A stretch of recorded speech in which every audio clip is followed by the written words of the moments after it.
Hi everyone, how's it going? HKUHD here, and welcome to another video. So I picked up the new iPhone 13 Pro on launch day, and wanted to share my unboxing and initial impressions. I will also share what screen protector I am using, as well as what case. A big thanks for joining me on this video.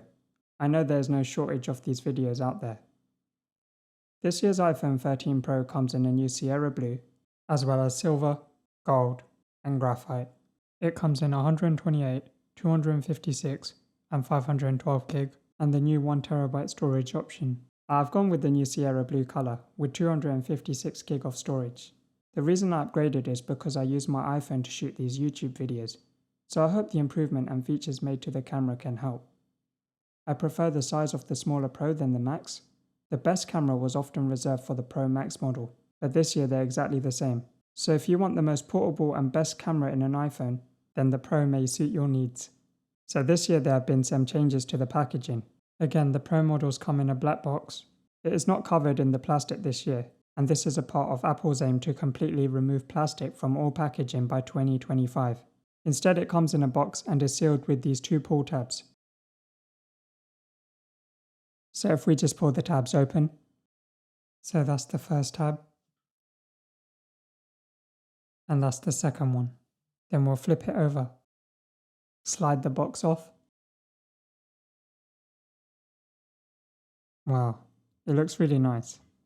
The first thing you really notice is how big the camera bumps look. So the color actually looks really good in person.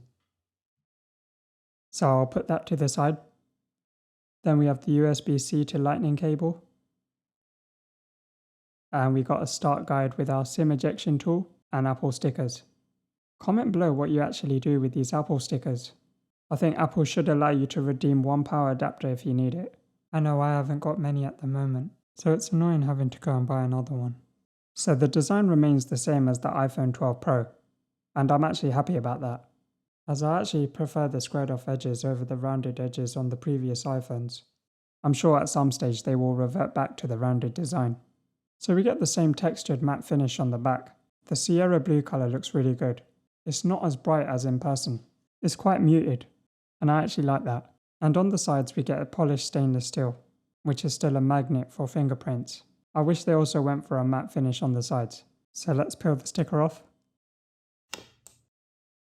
The front glass has the ceramic shield front cover. It also has a smaller notch which I will get to later. On the bottom we have one of the stereo speakers, a lightning port, and a built-in microphone. On one side we have the normal volume up, down button, and the ring silent switch. And on the other side we have the side button. With any new device I get, I always put a screen protector on it. It could be the most scratch resistant screen, but in the past I've ended up with micro scratches, which were a little annoying. Screen protectors have come a long way. I do this to maintain the resale value on the phone. So I usually buy the glass screen protector from Spigen. There are other brands available. I will link some below. And the reason is because it provides a nice easy experience for applying it. You get no bubbles and it's perfectly aligned, which were two of the biggest problems in the past. The only thing you need to worry about is the dust. And here you can see the finished results. I'm really pleased with this. Okay, so let's turn this on. So the screen is a Super Retina XDR display, and this is the 6.1-inch display, which I actually think is the perfect size.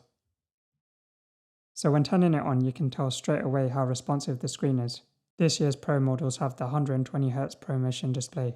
It's found on the iPad Pros as well. So the setup process remains more or less the same, so I will quickly skip ahead.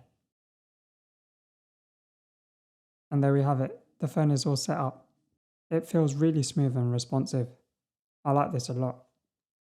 So with ProMotion, the display can refresh from 10 to 120 times per second. So it can ramp up and down depending on when you need it. It even accelerates and deaccelerates naturally to match the speed of your fingers as you scroll. This is done to help optimize the battery life. So I'm going to quickly compare this with my iPhone 12 Pro and show you some of the differences. So the first thing I want to do is compare the notch size. So this year we have a smaller notch and is said to be 20% smaller. So this has been done by moving the built-in stereo speaker and built-in microphone to the top of the phone. So here you can see the real difference. The annoying thing is Apple haven't used the extra space for anything useful. Hopefully Apple can add something in a future update. So next we have the cameras, and it is thick. The cameras on the back are a lot bigger than the iPhone 12 Pro. It's not just the lenses, it's the whole unit, the whole square part, and it even sticks out more. So we do get the same 3 camera setup with the telephoto, the wide, and the ultra wide. So let's have a look at some of the new camera features. The first one is macro photography. So what this means is the new ultra wide camera can focus at just 2 centimeters away, making even the most smallest details appear. So here you can just see me testing it out and showing you. What I'm doing is actually moving into the subject, and you can see how the camera shifts automatically. Although it's not the best example, I'll show you a photo I took earlier.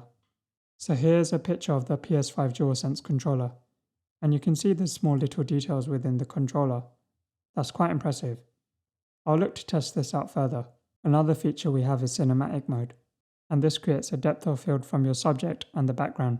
And what's really cool about this is you have the option to change the focus or adjust the bokeh even after capture. This works for all 3 lenses. The only limitation of this is it's limited to only 1080p. It would be amazing if it was 4K. Maybe next year we will see an update. We also have to wait for the update to be able to record in ProRes. I did want to compare the new 120Hz screen to the old 60Hz screen, but I appreciate it would be difficult to see a difference from this video.